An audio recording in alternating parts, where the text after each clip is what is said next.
नमस्कार दोस्तों, आज हमारे बीच में न्यूज स्पंदन की अभिनव भेंट वार्ता के अंतर्गत दानिश एजुकेशनल ग्रुप के प्रबंधक मिर्ज़ा साहब हैं। हम सर से कुछ खास बातचीत करेंगे। सर नमस्कार। सबसे पहले हमारे चैनल में आपका स्वागत है। सर हम आपसे जानना चाहेंगे कि वर्तमान समय में जो स्टूडेंट है, न्यू जनरेशन, तो सर क्या सोशल मीडिया तो खैर अभी कोरोना काल में पढ़ने का एक साधन भी है, जैसे यूट्यूब की बात कर लें या अन्य सोशल साइट्स भी हैं, तो सर ऐसे में स्टूडेंट के लिए किताबों का अध्ययन करना, शिक्षकों के बीच में रह कर के चीज़ों को करना बेहतर रहेगा? सोशल मीडिया उसके लिए कितना नुकसानदेह है सर, इस पर आप क्या कहना चाहेंगे? असल में जो चीज़ें होती हैं समाज में, जो आविष्कार नए होते हैं, उसके पॉजिटिव और नेगेटिव दो पहलू होते हैं। सोशल मीडिया का अपना एक पहलू है कि साहब उसको देख के नेगेटिव चीज़ें जो आ रही हैं, जैसे आप कह रहे हैं, लेकिन अगर दूसरा रुख देखा जाए तो उसमें पॉजिटिव चीज़ें भी बहुत हैं। मिसाल के तौर पे लड़का जो पेंडेमिक ये दौर चला, ये ईश्वरीय आपदा थी, ये किसी का इसमें बस नहीं था, और इसको ये साल डेढ़ साल से चल रहा है। अगर ये स्टूडेंट इसको इन चीज़ों को, सोशल मीडिया को अपना एक आपदा को एक अवसर में बदलने चाहता तो बहुत आराम से कर सकता, तो अभी भी कर सकता है। जैसे मिसाल के तौर पे हम देख रहे हैं कि तमाम यूट्यूब चैनल्स हैं जो हर एजुकेशन फील्ड में अच्छे से अच्छे आपको टीचर्स आपको मिल जाएंगे, और वो आपको हर सब्जेक्ट को आपको बेहतरीन आपको गाइड करेंगे।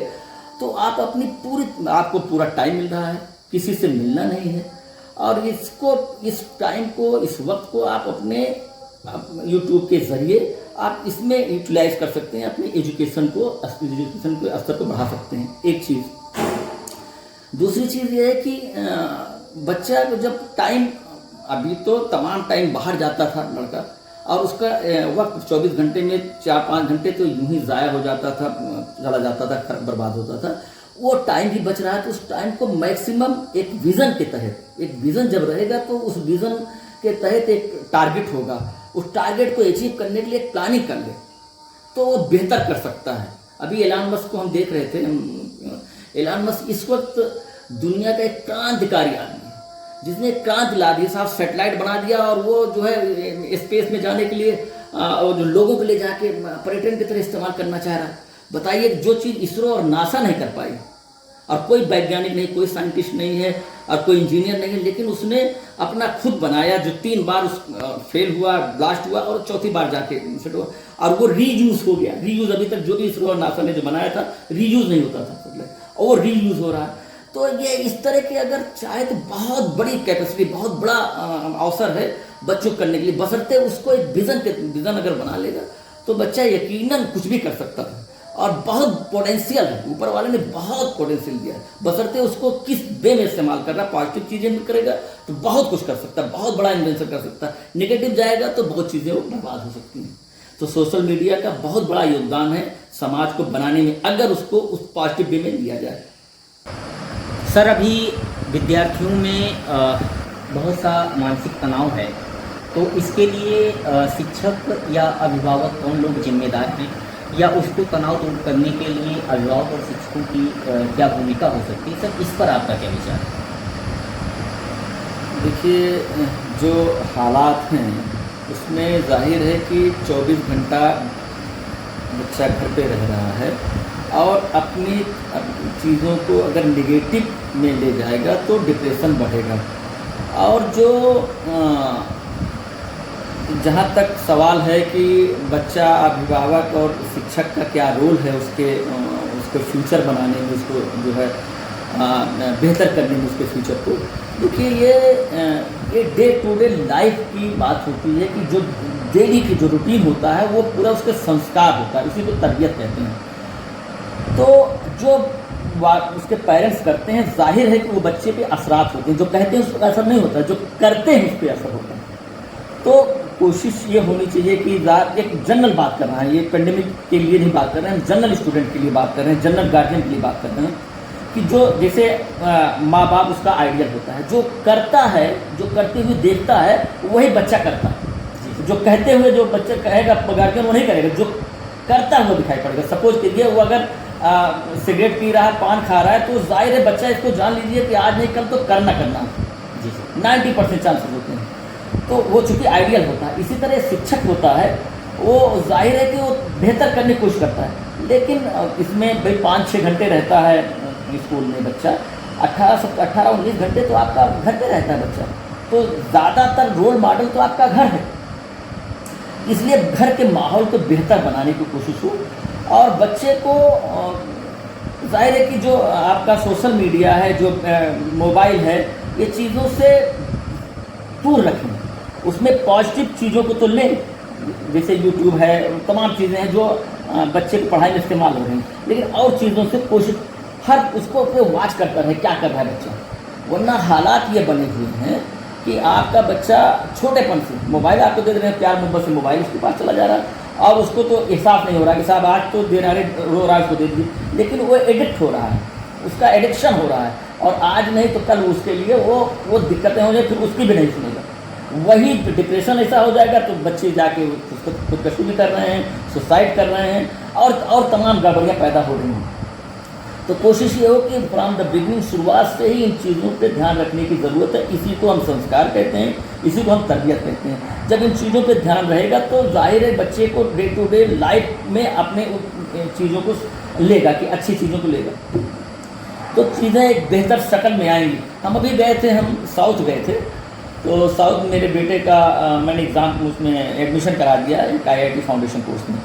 तो वहाँ जो कोऑर्डिनेटर थे के साहब थे, तो उनसे बात हो रही थी, तो उन्होंने कहा देखिए नॉर्थ इंडिया में जो बच्चे पढ़ रहे हैं वो 5-6 घंटे पढ़ाई होती है, जाहिर हमारे यहाँ स्कूल में 5-6 घंटे होती है, कह रहे थे साउथ इंडिया में 10-12 घंटे की पढ़ाई होती है। ये फ़र्क है नॉर्थ इंडिया और साउथ इंडिया में। और जहाँ पे बच्चा हमारा गया वो वहाँ पे उस कैंपस के अंदर में मोबाइल अलाउ नहीं है, मोबाइल नहीं, आपको घर बात करना तो वहाँ चले जाइए, आप जो है रिसेप्शन पे, वहाँ से आप बात करिए, चाहे जितना बात करिए, लेकिन वहाँ आप मोबाइल अलाउ नहीं है, आपको जो है क्लास वही है, वही सारी फैसिलिटी दी है। तो जाहिर है कि तो हमारा नॉर्थ इंडिया अभी बहुत पीछे है बनिस्बत हमारे यहाँ साउथ इंडिया से एजुकेशन मामले में, तो इतना आगे है। तो वहाँ IIT निकल रहे हैं, तमाम IIT में टॉपर निकल रहे हैं। तो ये इन चीज़ों को फ्रॉम द बिगिनिंग एकदम शुरुआती दौर से देखना शुरू करते हैं वो लोग, कि जब IIT में जाना है या मेडिकल में जाना है तो वो 8th क्लास से ही उसका ज़हन बनाना शुरू कर देते हैं। 8th क्लास से वहाँ नारायण में जो है फाउंडेशन कोर्स कराना शुरू कर दिए। तो ये चीज़ें हमारे यहाँ भी हम वहाँ से सीख के आए, क्योंकि हम एक जो इदारा चला रहे हैं, एजुकेशन सेंटर चला रहे हैं, तो कोशिश कर रहे हैं कि हम उसको कहीं ना कहीं उसको अप्लाई करें उन चीज़ों को। अब मुझे अच्छा लगा कि वहाँ हमारे यहाँ 40-45 मिनट का पीरियड होता है, वहाँ पे साहब 2 घंटे का पीरियड होता है, फिजिक्स का 2 घंटे का, केमिस्ट्री का 2 घंटे का, मैथ का 2 घंटे का, उसके बाद 2 घंटे का वर्किंग होता है। हमारे यहाँ वर्किंग कोई कॉन्सेप्ट ही नहीं। तो वहाँ 8:30 बजे 10:30 बजे तक क्लासेस चलती हैं, बीच में ब्रेक होता है, लंच का, टी का और चीज़ों का ब्रेक होता रहता है जो खेलने का। तो ये सिस्टम अगर रहेगा तो बच्चे को और उसको टाइम ही नहीं मिलेगा और चीज़ें करने के लिए, नेगेटिव में जाने के लिए टाइम नहीं मिलेगा। और इसमें गार्जियन का बहुत बड़ा रोल है। गार्जियन अगर चाहेगा तभी इन चीज़ों पर कंट्रोल होगा, पॉजिटिविटी लाने के लिए, पॉजिटिव गेम उसको ले जाने के लिए।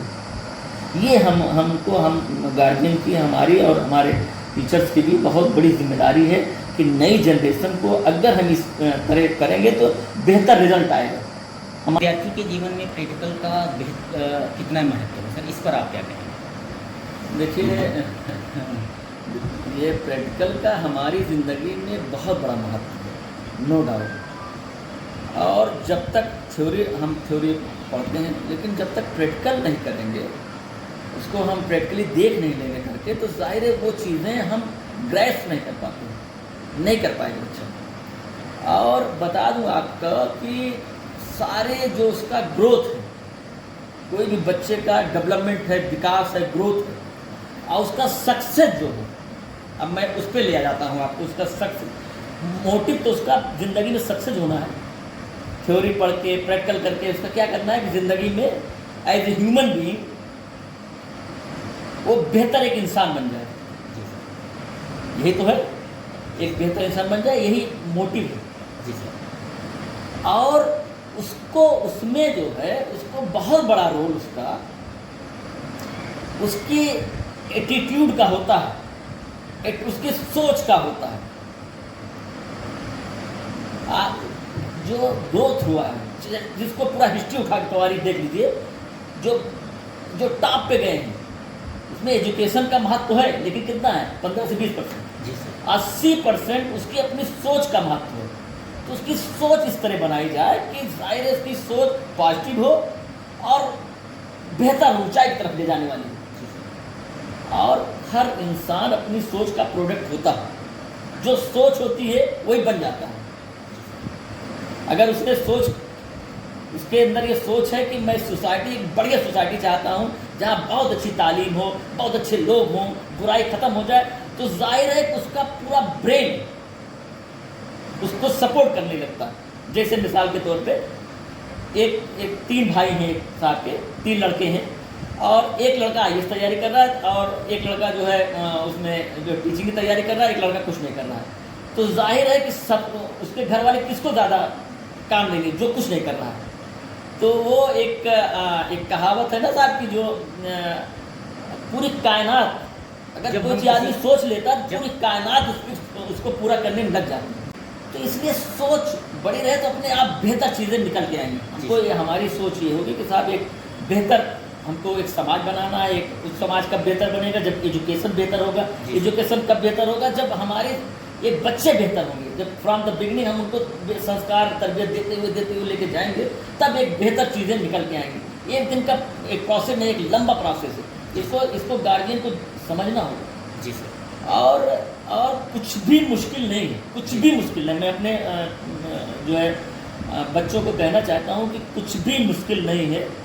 और एक शेर है कि जो है, परवाज़ की तमन्ना बेदार हो तो जाए, पर देखिए आते हैं पंख कहाँ से। जब आदमी सोच लेता है कि मुझे उड़ना है, तो पंख ऊपर वाला अपने आप दे देगा, बशर्ते सोच तो ले। सोच ही नहीं पाता इंसान। जो बच्चे फेल होते हैं इसलिए नहीं फेल होते हैं कि साहब वो जो है तैयारी कम की है। साहब वो उसकी सोच जब बड़ी होगी तो जाहिर उस लेवल की तैयारी होगी, तो अपने आप वो उस लेवल उड़ान भर लेगा। हम सोच ही नहीं पा रहे। तो बच्चों को ये ज़हन बनाना होगा कि बेहतर, अच्छी सोच के लिए, पॉजिटिव सोच के लिए, बड़ी सोच के लिए तैयार करना होगा। तभी हमारा समाज एक बेहतर समाज बनेगा। और हमको लगता है कि इसको हमारे जो दुनियावी एतबार से बाहर से हमको सीख भी लेनी चाहिए। जो लोग अच्छा कर रहे हैं, बेहतर कर रहे हैं, और आज की डेट को अगर लें हम, तो उसमें आपका जो है इसको जो है स्पेस एक्स पे ये जो है आपके एलन मस्क हैं, जैक मा हैं, और जो है जेफ बेजोस हैं। ये सब देखिए, इनकी हिस्ट्री पढ़ें तो आपको लगेगा कि जो सोचे उस पर जब वर्क किए तो चीज़ें निकल के आ गई। कल मैं एक देख रहा था, कनाडा में एक साहब अपने यहाँ से IITian हैं, IIT करके गए। उसके बाद वहाँ पे अमेरिका में जो है वो MTech किया उन्होंने, उसके बाद PhD किया, उसके बाद बिजनेस एडमिनिस्ट्रेशन में कुछ किया। उसके बाद हायर पोस्ट पे थे, हायर रैंक पे थे। वहाँ कनाडा के प्रेसिडेंट के प्राइम मिनिस्टर के साथ इंडिया भी आए थे। मनमोहन सिंह के साथ भी उन्होंने काम किया। वो सबको रिज़ाइन करके अपना बिजनेस शुरू किया। तो कहने लगे साहब मैं बिजनेस शुरू किया, बहुत बड़ी दिक्कतें हैं, बहुत दिक्कतें हैं साहब, हमको सब मैनेज करना और सारी चीज़ों को, मतलब बहुत हम सर्विस कर रहे थे तो वहाँ दिक्कतें। लेकिन अगर ये न करते तो जाहिर है कि हम चीज़ों, कह रहे 2 स्कूल हमने खोला यहाँ पे इंडिया में, साउथ इंडिया में। कहे मैं यहाँ रह के अपने देश की सेवा कर रहा हूँ। अब यहाँ रह के हम चीज़ों को ऑर्गेनाइज किए, मनी जनरेट किया, तो ये चीज़ें ले जा रहे हैं इंडिया में, और सब कर रहे हैं। जो बाहर गए कुछ ना कुछ कर रहे हैं। तो हमारा ये है अपने बच्चों को कि साहब आप बड़ा सोचो। जब बड़ा सोचोगे तो ऊपर वाला आपको वो चीज़ें अचीव करने के लिए रास्ते हमवार कर देगा, पैदा कर देगा। ये चीज़ें होने की ज़रूरत है समाज, जिससे हमारा बेहतर बनेगा। तो एजुकेशन के साथ साथ उनको अच्छी सोच भी डेवलप करनी होगी।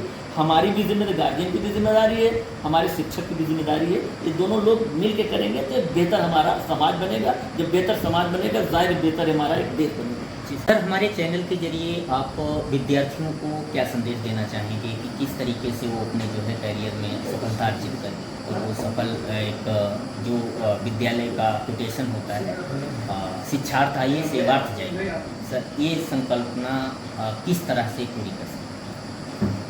देखिए, मेरा ये मानना है कि जो भी जिस काम को ले स्टूडेंट, उस काम को पूरी तरह 100% डेडिकेशन के साथ करे। जब वो 100% डेडिकेशन के साथ करेगा तो उसमें वो रिजल्ट भी आएगा। और हम ब्रूस ली का पढ़ रहे थे, तो उसने कहा कि साहब मैं उस शख्स से डरता हूँ, उस कंप्यूटर से डरता हूँ अपने, जो एक चीज़ पे 10,000 बार उसने उसकी प्रैक्टिस की हुई, ना कि 10,000 टेक्निक जानता हूँ। उससे मैं नहीं डरता, कितना जो 10,000 टेक्निक जानता हूँ, लेकिन एक टेक्निक को 10,000 बार उसने किया, उससे मैं डरता हूँ। इसलिए हमको कुछ भी प्रैक्टिस करते रहेंगे तो उसमें रिजल्ट भी आएगा, बेहतर रिजल्ट आएगा। गिव अप नहीं करना चाहिए। जब गिव अप कर देगा, उसको छोड़ देगा, और हमारे यहाँ यही हो रहा है कि हम साहब उसको थॉमस एडिसन ने बल्ब बनाने में 10,000 बार उसके फेलियर हुआ, उसके बाद बल्ब बन के तैयार हुआ। तो उस पत्रकारों ने पूछा, साहब आप तो 10,000 बार फेल हुए। तो उसने कहा, भाई 10,000 बार फेल नहीं हुआ, मैं 10,000 बार सीख रहा था कैसे बल्ब नहीं बनता। इतना पेशेंस की जरूरत है, और ऊपर वाले ने इतना पोटेंशियल दिया है कि इंसान कुछ भी कर सकता है, ह्यूमन बीइंग कुछ भी कर सकता है, बशर्ते हर चीज़ों को, हर कदम कदम को उसको देखने की ज़रूरत नहीं है, उसको ऑब्जर्व करने की ज़रूरत है। जब ऑब्जर्व करेगा, चीज़ें तो वहीं से निकलती हैं। कोई जो जीतने वाला अलग से काम नहीं करता, हर चीज़ों को अलग तरीके से करता है, वही आदमी जीतता है। मिसाल के तौर पे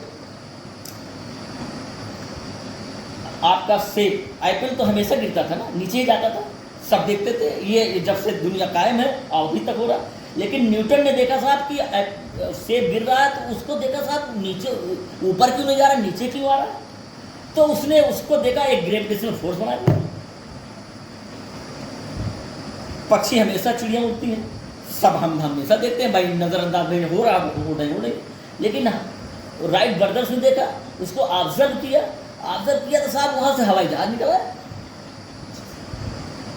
साहब वो जो है केतली में हम कोई चीज़ गर्म करते हैं तो वो जो है हमेशा स्टीम बनती है। लेकिन एक वैज्ञानिक ने देखा, उसको ऑब्जर्व किया, उसको देखा, बहुत माइन्यूटली जब देखा, साहब उसी से स्टीम इंजन बना दिया साहब, उसी तो देख के बनाया। तो चीज़ें तो हमेशा वही, कोई अलग तो काम नहीं था। तो हम ये स्टूडेंट से अपनी अपेक्षा करते हैं, और हमें ये मैसेज देना चाह रहे हो, कोई भी काम करो उसको हर वक्त अपने आप को अलर्ट मोड पे रखो, हर वक्त अलर्ट रहिए, और हर चीज़ों को ऑब्जर्व कीजिए, देखिए ना, वहीं से चीज़ें निकल आएंगी। और कोई भी चीज़ लीजिए, एक चीज़ पे फोकस कर दिए, 100% उस पर आपको डेडिकेट हो जाइए। जब 100% डेडिकेशन करेंगे तो उसी में से आपका 100% रिजल्ट आ जाएगा। इसकी करने की ज़रूरत है। और हमारे सारे जितने भी इन्वेंशन हो रहे हैं फॉरेन में हो रहे हैं। हम जितना भी यूट्यूब हम चला रहे हैं, सबसे ज़्यादा इस्तेमाल करने वाला हमारा जो व्हाट्सएप चल रहा है, गूगल चल रहा है, सब फॉरेन में इन्वेंशन हो। यहाँ क्यों नहीं हो रहा? क्या यहाँ टैलेंट है? यहाँ टैलेंट बहुत है, बहुत टैलेंट। लेकिन हम जो है, हमारे अंदर पेशेंस नहीं हो पा रहा है कि साहब वो जो है, जब उस पर लगेंगे तो जाहिर है रिजल्ट आएगा। ये हमारी शिक्षा को भी, हमारा जो एक एजुकेशन सिस्टम है, उसको में भी थोड़ा सा इन चीज़ों को भी क्रिएटिविटी की तरफ ले जाने की ज़रूरत है। कि उसको किस तरह करेंगे, क्रिएटिव हो बच्चा, तो जाहिर है कि हमारे समाज को, हमारे देश को एक बेहतर फ्यूचर मिलेगा, जिसकी ज़रूरत है। और हमारे देश में बहुत टैलेंट है, बहुत टैलेंट है, बस इसको निखारने की ज़रूरत है। जब निखारेंगे तो वो बेहतर रिजल्ट आएगा।